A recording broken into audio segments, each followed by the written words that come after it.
자, 우리 잠시 두 손 모으고 묵도합시다.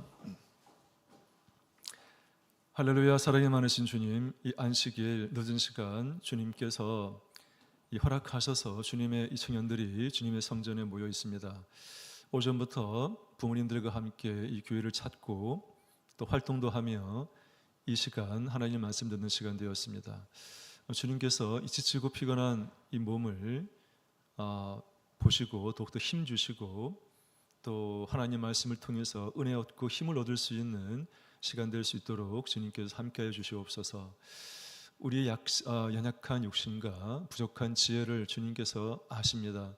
우리의 부족함과 연약함을 채워주시고 이 시간 말씀을 통해서 하나님께 감사와 영광을 돌릴 수 있는 시간 되기를 원합니다. 주님의 이 새벽 이슬과 같은 이 청년들 부들 주님께서 지켜주시고 그들에게 지혜 허락하시고 이 교회의 큰 일꾼으로 성장할 수 있는 그런 귀중한 시간 되도록 주님께서 인도하여 주시옵소서. 할렐루야. 아멘. 네. 주 예수 그리스도의 이름으로 하나님 말씀 증거하도록 하겠습니다. 네. 요한복음 2장 1절부터 11절까지 말씀 한번 우리 읽고 난 다음에 파워포인트 보도록 할게요. 자, 요한복음 2장 1절로 12절까지 말씀 우리 교독하도록 합시다. 자, 1절 제가 읽겠습니다. 사흘 되던 날에 갈릴리 가나에 혼인이 있어 예수의 어머니도 거기 계시고 예수와 그 제자들도 혼인의 청함을 받았더니 포도주가 모자란지라 예수의 어머니가 예수에게 이르되 저희에게 포도주가 없다 하니 예수께서 가라사대 여자여 나와 무슨 상관이 있나이까 내 때가 아직 이르지 못하였나이다. 그 어머니가 하인들에게 이르되 너희에게 무슨 말씀을 하시든지 그대로 하라 하니라. 거기 유대인의 결례를 따라 두세 통 드는 도랑아리 6이 놓였는지라. 예수께서 저희에게 이르시되 항아리에 물을 채우라 하신즉 아구까지 채우니 떠서 연회장에게 갖다 주라 하시매 갖다 주었더니 연회장은 물로 된 포도주를 맛보고 어디서 났는지 알지 못하되 물도온 하인들은 알더라. 연회장이 신랑을 불러 말하되 사람마다 먼저 좋은 포도주를 내고 취한 후에 나신 것을 내거늘 그대는 지금까지 좋은 포도주를 두었도다 하니라. 다 같이 읽겠습니다. 예수께서 이 처음 표적을 갈릴리 가나에서 행하여 그 영광을 나타내심에 제자들이 그를 믿으니라. 리모컨 저한테 갖다 주세요.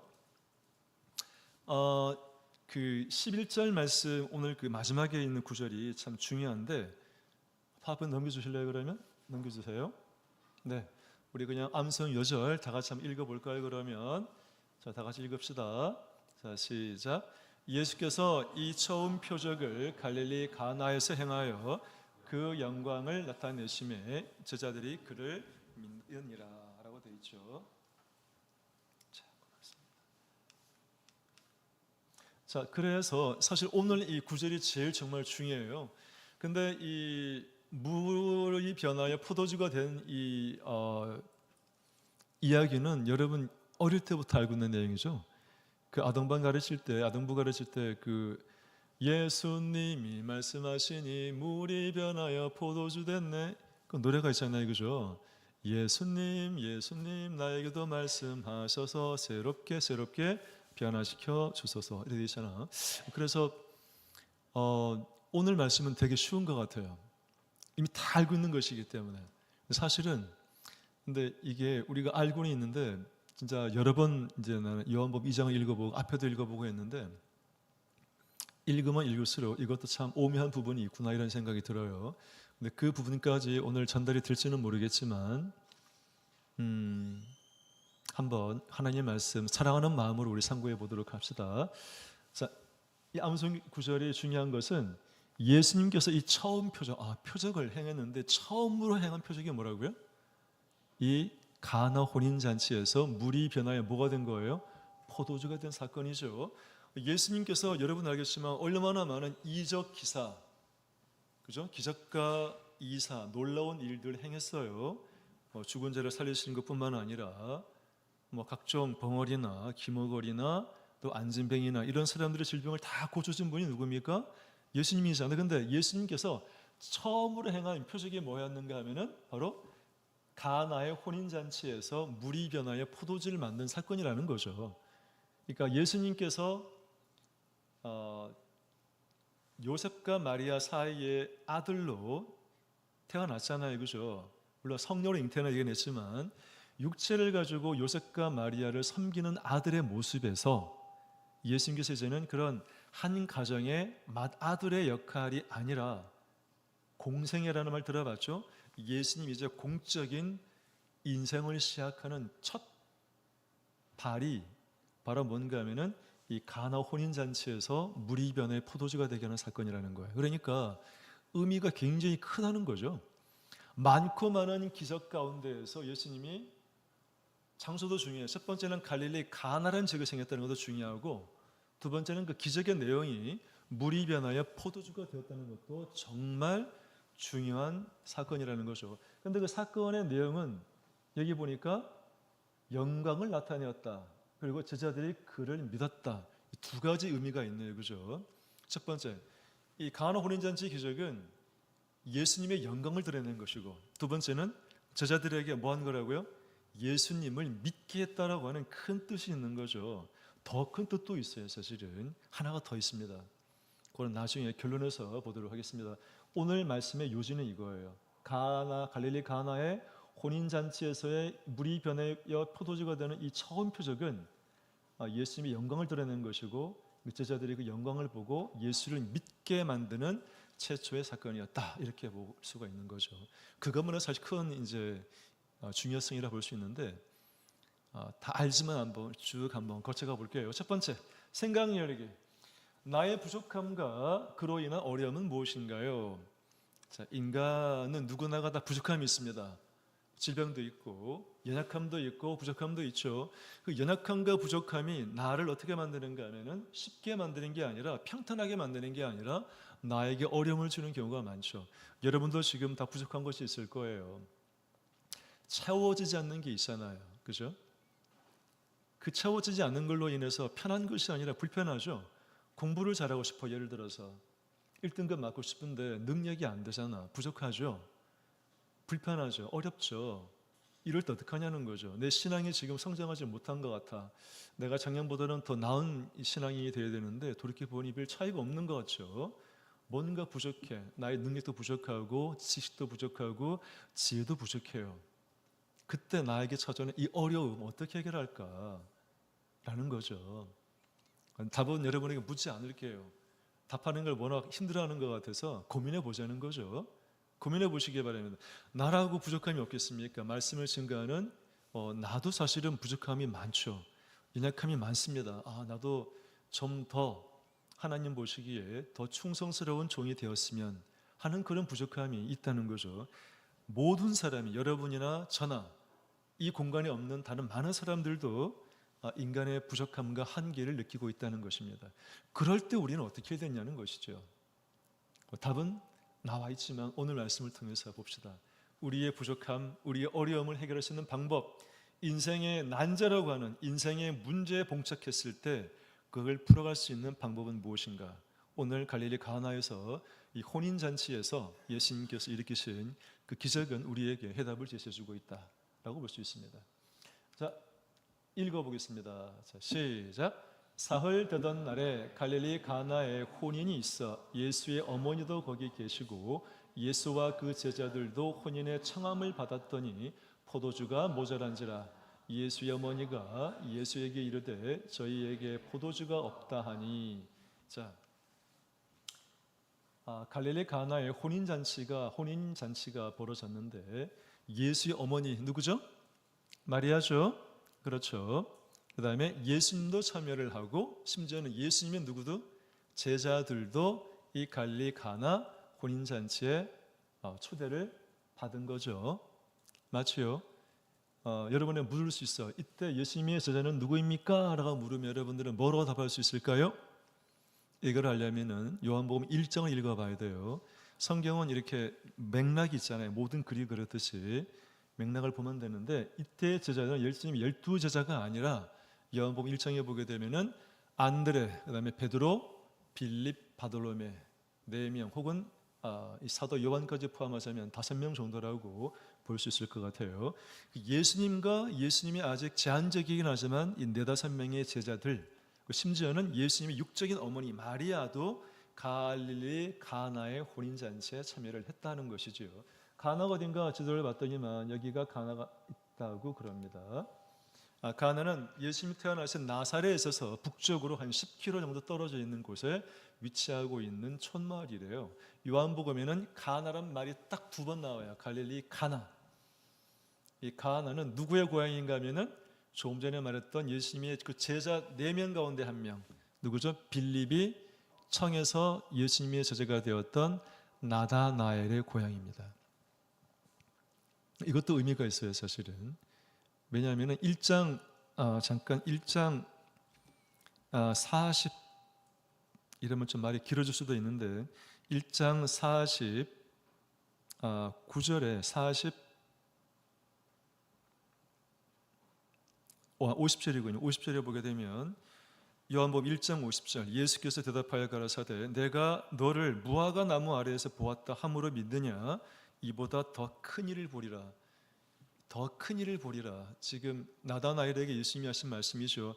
그 큰 일이 뭔가 하면은 바로 2장에서 나오는 이 갈릴리 가나에서 물이 변하여 포도주가 되는 사건을 경험하게 해주는 겁니다. 물론 우리는 여기서 이 더 큰 일이라고 하는 것은 예수님의 이 구원, 이 사역을 가리키는 것이라고 알고 있지만 좀 더 이 문맥상을 놓고 보자면은 바로 이 큰 일은 바로 가까이에 있는 이 갈릴리 가나 혼인잔치의 기적이라는 걸 알 수 있는 거죠.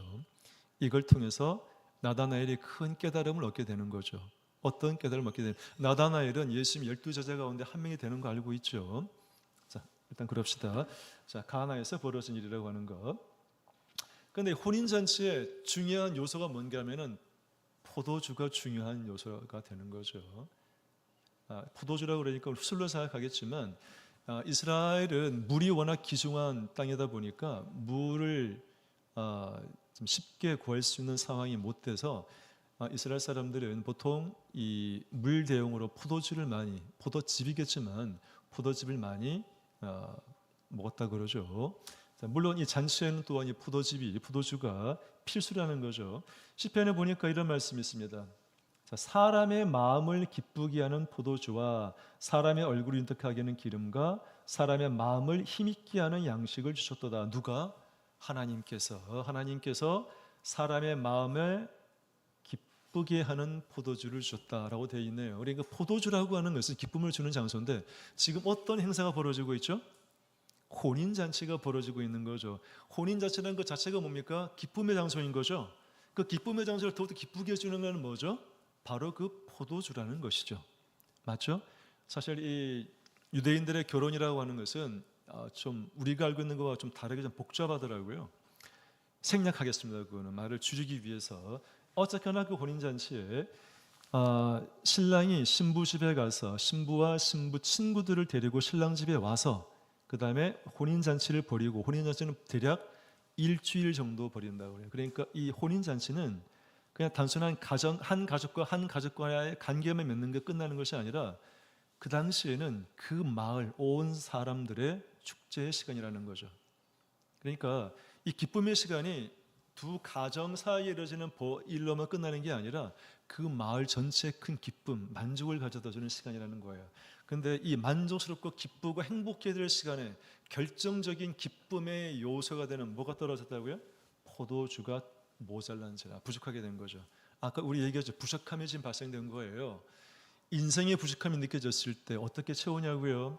여기 지금 누가 등장합니까? 예수의 어머니, 예수님, 제자들. 특히 뭐가 중요합니까? 예수님이 중요하죠. 우리 인생에 부족함이 있다. 내 인생에 결핍이 있어. 내가 지혜가 부족합니다. 내가 지식이 부족하고 내가 인내심이 부족해요. 어떻게 해야 됩니까? 문제를 해결해 주는 누구를 찾아야 됩니까? 예수님을 뭐 해야 된다고요? 청해야 되는 거죠. 예수님을 청해야 돼. 아니면 내가 예수님께로 나아가면 되는 거죠. 저마다 중학생이건 고등학생이건 대학이건 인생의 문제는 누구나가 다 있기 마련이에요. 그 깊은 고뇌의 시간을 어떻게 보내야 되는가 하면 예수님을 내 마음에 청하고 내가 예수님이 계신 이 교회로 성도들이 모이는 곳으로 나가면 예수님께서 뭐를 한다고요? 문제를 해결해 주신다는 거죠. 어떻게 해결해 줍니까? 이제 나오겠죠. 어떻게 해결해 주는지. 자, 보겠습니다. 시편 23편 1절 말씀 다 같이 읽어보겠습니다. 시작. 여호와는 나의 목자시니 내가 부족함이 없으리로다. 성경 말씀대로 하나님이, 여호와 하나님이, 예수님께서 나의 목자, 양되는 나의 목자가 되신다라고 내가 인정을 한다면 나는 부족함이 없는 거죠. 왜? 나는 구원받을 사람이고 세례 성령을 통해 구원받은 사람이니까. 그죠? 구원받은 사람에게 부족한 것이 무엇이 있겠습니까? 이 땅에 살면서 부족은 있죠. 인간 세상이니까. 육체를 가지고 살아가는 세상이니까 당연히 결핍과 부족이 있는 거죠. 완전하지 않은 세상이니까 어쩔 수가 없는 거예요. 그러나 영원한 영적인 세상에서는 하나님을 나의 주로 모시고 하나님을 나의 주인으로 모시고 하나님을 내 인생에 문제 해결하시는 분으로 모신다면 거기에는 부족함이 존재할 수 없다는 것입니다. 자, 다윗의 고백의 시가 되겠습니다. 두 번째 보겠습니다. 자, 마리아는 하인들에게 무엇을 지시했습니까? 5절 말씀 다 같이 읽어보겠습니다. 자, 시작. 그 어머니가 하인들에게 이르되 너희에게 무슨 말씀을 하시든지 그대로 하라 하니라. 자, 그 어머니 누구라고요? 이름이 마리아. 자, 마리아가 하인들에게, 그러니까 그 갈릴리 가나 혼인 잔치가 벌어지는 그 집에 종들이 있겠죠. 하인들에게 말을 한 거예요. 뭐라 말을 했는가 하면은 예수님께서 너희들에게 어떤 말씀을 하든지 간에 그대로 하라. 이 마리아의 말을 통해서 우리가 뭐를 이렇게 볼 수가 있는가 하면, 자, 요거 보기 전에 4절 말씀 한번 읽고 난 다음에 설명해 볼게요. 4절 말씀 다 같이 읽어보겠습니다. 자, 시작. 예수께서 가라사대 여자여 나와 무슨 상관이 있나이까 내 때가 아직 이르지 못하였나이다. 약간 이 구절 읽을 때마다 이상하죠. 갑자기 예수님께서, 우리는 짐작할 수가 있어요. 예수님께서 어머니 마리아와 아버지 요셉을 얼마나 극진히 공경했을까 우리는 충분히 상상할 수 있습니다. 그 공경하고 쉽게 말하면 효자인 예수님께서 갑자기 마리아 어머니에게 뭐라 부릅니까? 어머니라고 부르는 것이 아니라 여자여 나와 무슨 상관이 있나이까. 어떻게 보면 굉장히 어감이 어떻습니까? 차갑죠? 낯설죠? 그죠? 예수님께서 왜 어머니를 안 부르고 여자애라고 부를까? 아까 전에 2장 11절의 암송 구절의 내용이 뭐였죠? 이 갈릴리 가나 혼인 잔치는 뭐라고요? 예수님께서 행하신 첫 번째, 처음 뭐라고요? 표적이라고 그랬죠? 그러면서 내가 뭐랬죠? 처음 표적이니까 예수님께서 공생에 마리아와 요셉을 통해서 난 그 인간적인 육체를 갖고 있는 예수로서의 삶의 끝을 알리고 공생에 하나님의 아들로서의 삶을 살아가기로 결심하고 출발하는 첫 번째 스타트가 뭔가 하면 이 갈릴리 가나에서의 이 지금 사건이라는 거예요. 그래서 마리아의 어머니 마리아에게도 정확하게 금을 딱 긋는 거예요. 지금 육적으로는 어머니의 자식이 맞지만 저는 이제 사실은 하나님의 아들, 엄밀하게 말하면 하나님이죠. 하나님으로서 공생의 인류를 위해서 공적인 삶을 살아가야 될 시기임을 알려주는 거예요. 어머니 마리아한테. 이런 말 들은 마리아는 어떨까요? 얘가 갑자기 나를 어머니라 부르고 연이라 부르네? 하고 반발감을 가질 수도 있는 거 아닙니까? 어투가 나와 무슨 상관이 있어요? 이렇게 말하는데 너무 차갑네. 어머니가 화날 수도 있을 것 같아요. 근데 마리아는 어떻게 화를 냅니까? 안 냅니까? 화를 안 내죠. 5절에 뭐라고 되어 있습니까? 하인들에게 말을 하기를 예수님께서 너희들에게 하는 말 그대로 뭐라고요? 행하라라고 말하고 있다는 거죠. 우리는 뭘 느낄 수 있습니까? 마리아는 예수님을 뭐로 생각하고 있다? 예수님의 본질을 알고 있는 마리아입니다. 마리아는 실망하지 않았어요. 여자야라고 부른다고. 나와 무슨 상관이 있어요? 그건 제 일이 아니에요. 이런 어투로 들릴 수 있는 이 말을 마리아는 그렇게만 들은 것이 아니라 예수님이 어떤 분이라고 하는 근본적인 고찰이 되어 있는 사람이 바로 마리아라는 걸 알 수가 있어요. 예수님은 창조 하나님이다 라고 하는 것을 명확하게 인식하고 있는 마리아라고 볼 수 있는 거죠. 여러분들은 예수님을 어떤 분으로 알고 있습니까? 여러분은 예수님을 어떤 분으로 알고 있습니까? 옛날에 오래되긴 했지만 그런 제목으로 설교한 적도 있었던 것 같아요. 여러분들과 함께 예수님은 누구인가? 우리 인생에서 가장 중요한 정의는 뭔가 하면은 예수는 누구인가를 아는 게 가장 중요해요. 그게 우리 신앙의 출발점이죠. 여러분에게 예수님은 누구입니까? 창조주입니까? 구세주입니까? 내 인생의 주인입니까? 정의는 여러 가지 내릴 수가 있죠. 그러나 저마다 예수가 누군지를 고민해보고 내 삶의 예수는 누구인지를 정의 내리는 것은 우리 신앙생활의 출발점이에요. 부족하고 나약하고 어리석은 내 삶의 출발점은 예수가 누군지를 인식하고 정의 내리는 걸로부터 시작한다는 꼭 기억해야 돼요. 내가 뭔가 인생의 혼란기에 빠지거나 뭔가 갈등기에 접어들었다. 내가 알고 있는 예수가 누군지를 꼭 떠올리면은 나는 답이 나올 거라 생각해요. 바로 이 마리아는 그런 삶의 어려운 순간, 불편한 순간, 부족한 순간에 예수가 어떤 분인가를 명확하게 알고 있는 분이었다. 을 기억할 필요가 있다는 것입니다. 자, 이거는 누가복음 1장 35절 말씀 읽어보겠습니다. 자, 시작. 천사가 대답하여 가로되 성령이 내게 임하시고 지극히 높으신 이의 능력이 너를 덮으시리니 이러므로 나실 바 거룩한 자는 하나님의 아들이라 일컬으리라. 지금 천사가 누구에게 한 말인가 하면은 마리아에게 한 말이에요. 천사가 마리아에게 예수님 이제 태어나시기 전에, 그러니까 이제 잉태할 때 천사가 한 얘기죠. 예수가 누구임을 지금 정확하게 말하고 있는 거죠. 네 아이가 태어날 이 거룩한 자는 하나님의 뭐라고요? 하나님의 아들이다라고. 예수님이 태어나기 전부터 이미 마리아는 정확하게 알고 있다는 것이지요. 자, 다음. 자, 그러면 예수님은 이 하인들에게 무엇을 지시했을까요? 그리고 하인들은 어떻게 했을까요? 다 알고 있는 내용입니다. 자, 읽어보겠습니다. 자, 시작. 예수께서 저희에게 이르시되 항아리에 물을 채우라 하신즉 아구까지 채우니 이제는 떠서 연회장에게 갖다 주라 하심에 갖다 주었더니. 사실 이 갈릴리 가나 혼인잔치에서 우리가 주목해야 될 인물은 정말 이름 없는 이 종들이에요. 종들, 하인들이에요.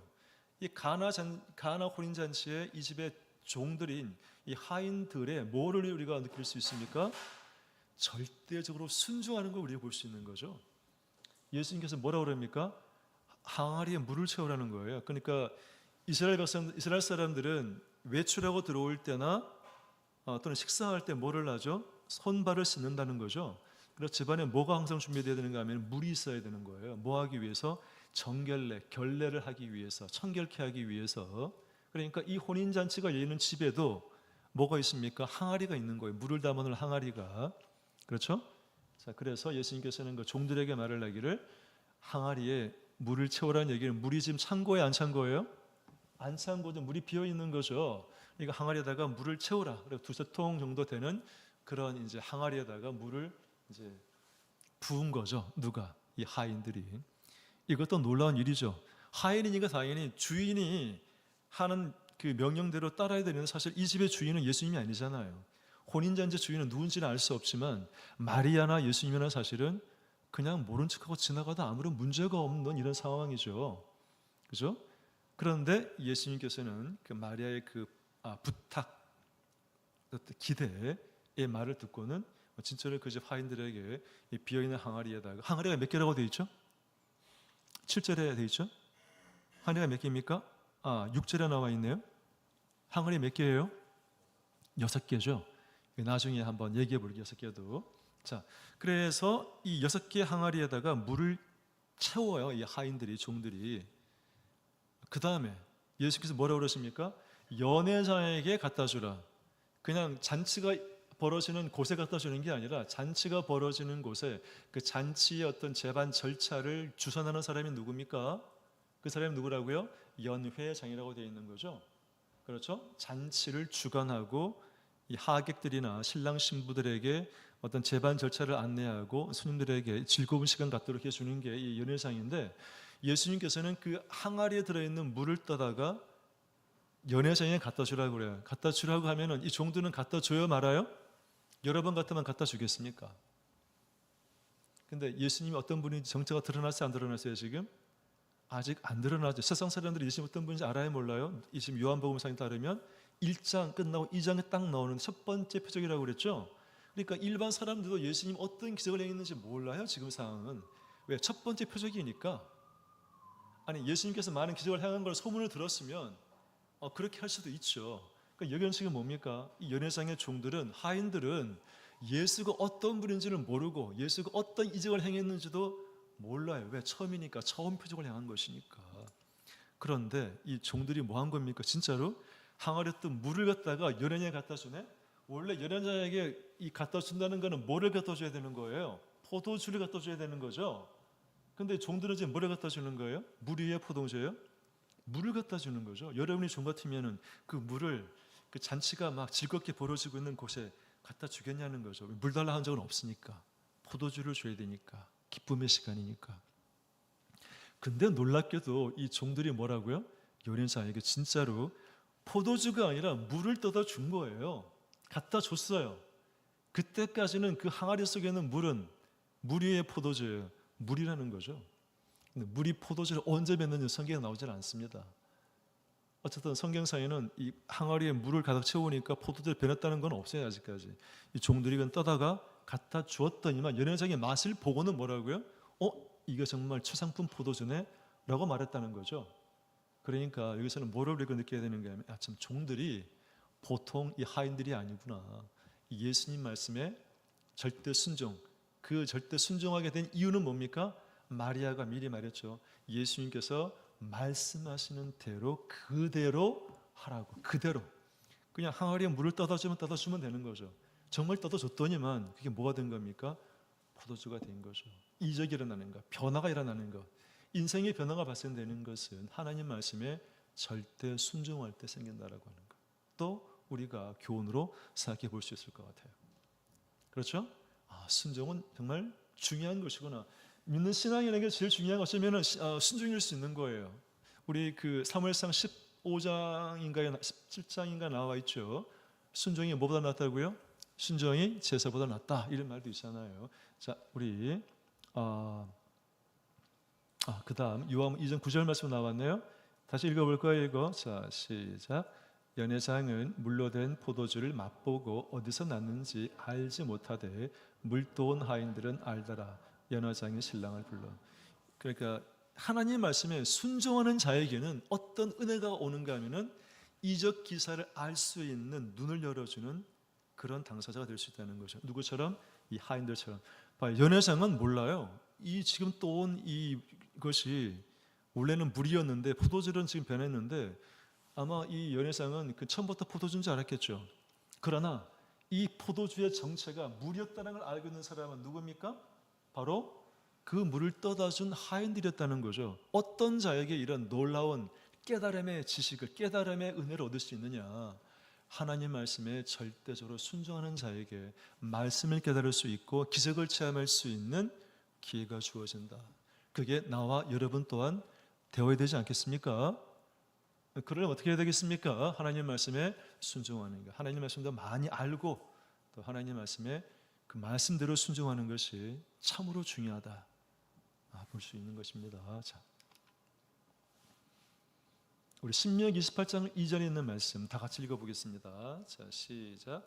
네가 네 하나님 여호와의 말씀을 순종하면 이 모든 복이 내게 임하며 내게 미치리니. 신명기서의 주제가 뭡니까? 하나님 말씀 뭐라고요? 순종하면은 모든 복을 받는 것이고 하나님 말씀에 순종하지 않으면 불순종하면은 저주를 받는 것이에요. 하나님 말씀에 순종을 하면 어떤 복을 받는가 하면은 나와만 복 받는 게 아니라 내 가족과 내 민족뿐만이 아니고 동물들도 식물들도 다 복 받다라고 하는 것이, 복 받는다고 하는 것이 신명기서의 핵심 주제예요. 그래서 성경에서도 성도들이 꼭 갖춰야 될 것은 사람에게 순종하는 것이 아니고 하나님 말씀에 순종하는 것이 굉장히 중요하다는 것을 꼭 기억해야 돼요. 이것을 이 연회장의 하인들이 그런 순종하는 모습을 보여주었다라고 하는 것이죠. 자, 이제 마지막 물이 된 포도주를 맛본 연회장의 반응 어떠하였습니까? 아까 나왔죠. 자, 읽어봅시다.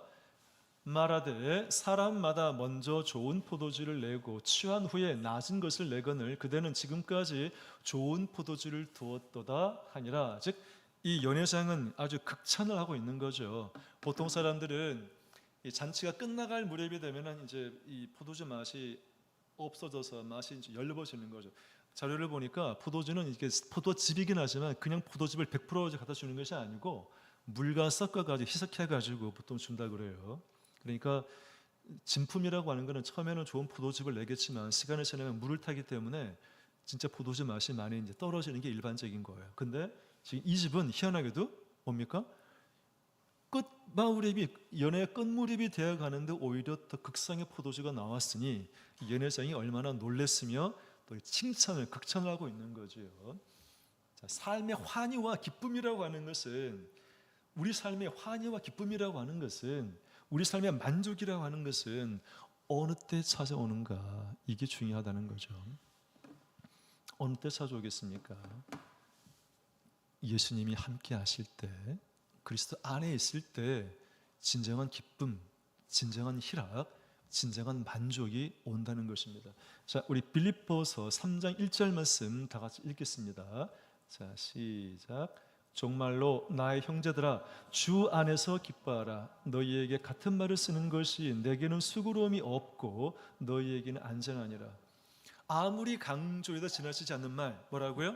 기뻐하라. 항상 기뻐하라. 쉬지 말고 기도하라. 범사에 감사하라. 근데 빌립보서는 기뻐하라는 말이 굉장히 많이 나오죠. 기뻐하는 것 조건이 한 가지가 있어요. 그냥 기뻐하는 게 아니죠. 어떻게 기뻐하라고요? 저기 파란색 걸로 뭐라 써놨습니까? 주 안에서. 기쁨도 종류가 많잖아요. 음악을 들어 기쁠 수도 있고 멋진 곳, 멋진 풍경을 보고도 기뻐할 수도 있죠. 맛있는 걸 먹어도 기뻐할 수 있지만 제일 중요한 기쁨은 언제 오는 건가 하면 그리스도 예수 안에 있을 때 진정코 기쁨이 찾아온다는 것이지요.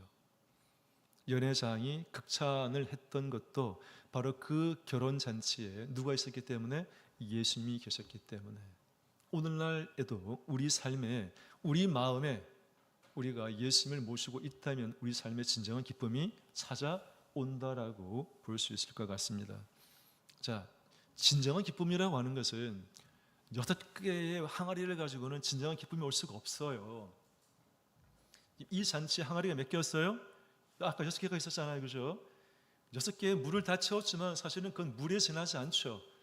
항아리 6개의 물을 채우고 그 항아리가 맛있는 극상의 포도주가 되는 것은 누가 존재해야 됩니까?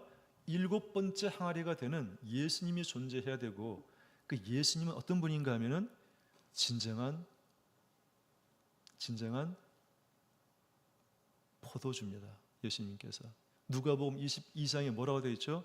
이 잔은 너희를 위하는 새 언약이니 너희를 위하여 붓는 것이라. 우리가 성찬할 때 뭐를 마시죠?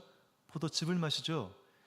이 포도즙은 뭡니까? 예수님의 피라고 배웠죠. 그러니까 이 지금 가나 혼인잔치는 항아리 6개밖에 없었어요. 그 6개 아무리 물을 채워도 인간적인 기쁨은 있겠지만 진정한 기쁨, 영원한 기쁨이라고 하는 것은 예수님이 존재해야 되고 예수님의 보혈이 예수님의 피가 함께 해야만 우리 인생에 최상의 기쁨이 온다는 것을 기억할 필요가 있어요. 우리는 예수 이름으로 세례받았죠. 예수님의 성찬에 참여해서 예수님의 피에 되는 포도즙을 마셨죠. 그렇죠? 우리 인생에는 우리 이 몸속에는 기쁨을 누릴 수 있는 요소가 다 갖춰진 거예요. 항상 그걸 기억하시고 내 인생은 왜 이렇게 힘들까 어려울까만 생각하지 마시고 예수님의 은혜로 세례받고 예수님의 보혈로 제사함 받은 그 은혜를 돌이켜 본다면 그리스도 예수 안에 있는 그 기쁨이 참으로 크다. 왜냐하면 영원한 천국에 가서 영원히 살 것이기 때문에 그 기쁨을 생각하는 것이 최상의 기쁨이라고 하는 것을 꼭 기억하면 좋겠습니다. 자, 마지막 정리해 보겠습니다. 자, 정리. 요한복음에는 7개의 표적이 나와요. 그 중에 아까 첫 번째 표적이 뭐라고요? 갈릴리 가나 혼인잔치에서 물이 포도주로 변하는 사건. 눈으로 쭉 보시기 바랍니다. 공부하지 않을게요. 7개 표적이 있다. 요한복음 매우 특이한 성경책입니다. 또 놀라운 책이기도 하죠. 요한복음의 주제는 뭐죠? 예수님은 하나님의 아들이라고 하는 게 주제예요. 예수님은 하나님 그 자체예요. 요한복음은 예수님의 신성을 강조한 책이에요. 예수님이 하나님이다. 인간의 몸을 가져오셨지만 사실 예수님이 뭐라고요? 하나님 그분 자신이라고 하는 것을 알려주는 게 요한복음의 주제예요. 사실은 이 모든 표적들도 다 마찬가지입니다. 자, 표적이라고 하는 것, 이적이라고 하는 것은 기적을 통해 전달하고자 하는 영적 메시지 또는 최종 목표를 표적이라고 그래요. 표적이라는 말 어렵죠. 영어로 뭐라고 해요? 사인이에요. 기적은 미러클이죠. 요한복음에는 유별나게 표적이라는 말이 아주 많이 등장해요. 기사와 표적, 기사나 표적이나 다를 바가 없어요. 사인이에요. 사인은 뭐가 중요하죠? 횡단보도에 파란불이 사인에 왔네. 파란불이 중요한 겁니까? 아니죠. 파란불이 의미하는 게 중요한 거죠. 뭘 의미하는 거죠? 길을 건너세요. 차가 멈췄습니다. 이거죠. 이게 사인이라는 거죠. 표적이라고 하는 것은 표적 그 자체가 중요한 것이 아니라 그 표적이 뭐를 향하고 있는지, 무엇을 나타내고 있는지가 가장 중요한 거죠. 요한복음은 7개의 표적이 나오지만 그 표적은 단순히 이적 기사가 아니라, 단순한 기적이 아니라 뭔가 우리에게 가르치고자 하는 메시지가 있고 우리에게 최종적으로 알려주고자 하는 뭔가가 있다는 거예요. 그것을 요한 사도는 표적이라는 말로 표현했다는 걸 꼭 기억할 필요가 있어요. 다 의미가 있다는 거예요. 그러니까 또 요한복음에는 7가지 자기 선언, 예수님이 어떤 분인지가 나와 있어요. 읽지 않을게요. 우리 작년도에 영원에서 공부도 했다는 거죠. 넘어갈게요. 그냥 구경만 하고 갑시다.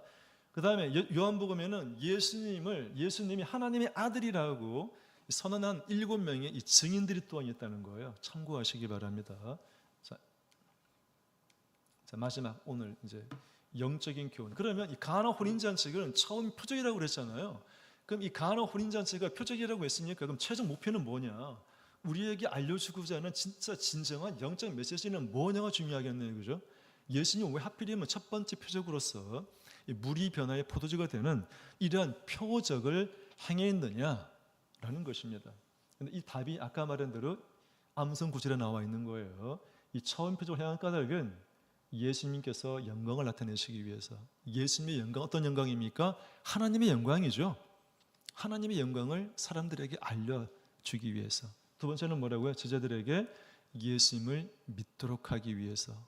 예수님이 누굽니까? 안 나왔죠, 여기는. 근데 요한복음 21장인가에 가게 되면 나와요. 그냥 볼게요. 요한복음 20장 30절 31절에 가면 그냥 자료를 열겠습니다. 자, 이거 볼게요. 요한복음 20장 끝나기 바로 전장에 보게 되면 기가 막힌 말이 나와요. 다 같이 읽어볼게요. 시작. 예수께서 제자들 앞에서 이 책을 기록되지 아니한 다른 표적도 많이 행하셨으나 오직 이것을 기록함은 너희로 예수께서 하나님의 아들 그리스도이심을 믿게 하려 함이요 또 너희로 믿고 그 이름을 힘입어 생명을 얻게 하려 하십니다. 나왔네요. 가나 혼인잔치 첫 번째, 물론 전체 표적을 다 가리키는 거긴 하지만 특별히 첫 번째 표적이 가리키는 것은 예수님께서 뭐라고요? 하나님의 아들이라고 하는 것을 믿게 하기 위해서라고 하는 것. 그리고 그걸 믿음을 통해서 우리로 하여금 뭐 하기 위해서? 생명, 이때 생명은 뭡니까? 영원한 생명, 영생, 구원을 얻도록 하기 위해서 요한복음에 사도 요한은 이 표적을 기록했다라고 기록하고 있는 것이죠. 우리가 성경책을 읽을 때 예수님께서 많은 기적을 행하셨네. 그 기적 자체가 중요한 것이 아니라 그것이 분명히 우리에게 지향하고자 하는, 전달하고자 하는 메시지가 있다는 걸 꼭 기억하시고, 그 메시지는 예수님이 바로 하나님 그 자신이고, 그리고 그분을 믿으면 우리는 뭐라고요? 믿고 세례받으면 영원한 생명을 얻는다라고 하는 것을 기억할 필요가 있습니다. 그리고 그 표적은 바로 예수님의 영광을 드러내는 것이다 라고 하는 것을 또한 기억하면 좋겠습니다. 자, 예수님은 그리스도시다. 요한복음 1장 41절에 보게 되면 메시아란 뜻이, 저는 메시아란 뜻이 그리스도는 알았는데 성경에 메시아는 그리스도라 이런 말이 나올지 잘 몰랐어요. 사실은 이번에 자료 보면서 요한복음 1장 41절을 보니까 성경에 딱 나와 있더라고요. 메시아를 번역한 즉 뜻이 뭐라고요? 그리스도라고 되어 있더라고요. 성경에 메시아는 그리스도구나 라고 하는 것을 처음 알았습니다. 아니, 뜻은 알았는데 그게 기록에 나와 있는지는 몰랐다는 거예요. 알겠죠? 예수님이 메시아입니다. 기름 부음을 받은 자. 자, 메시아로